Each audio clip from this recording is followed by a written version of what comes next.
إله إلا الله وأشهد أن محمدا رسول الله. الله أكبر.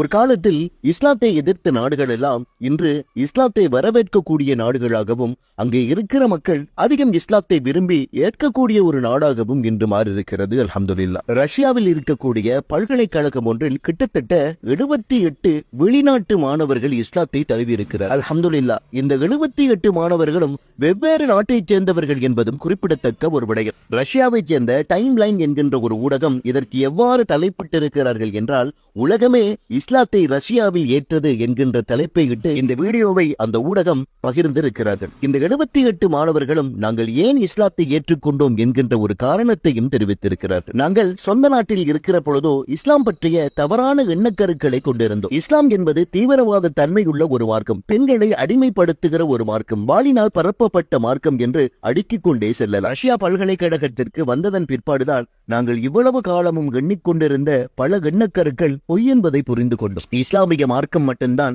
ஒரு மனிதனை நேரான வழிக்கு கொண்டு செல்லுகிறது என்கின்ற உண்மையை புரிந்து கொண்டு இறுதியில் இஸ்லாத்தை தழுவினோம் என்று அவர்கள் கூறினார்கள். எனவேதான் அன்பார்ந்த இஸ்லாமிய சகோதர சகோதரிகளை, ஒரு மனிதனுக்கு இறைவன் நலவை நாடிவிட்டார் என்றால் அதனை யாராலும் தடுக்க முடியாது என்பதற்கு இந்த சம்பவம் சிறந்த ஒரு உதாரணம்.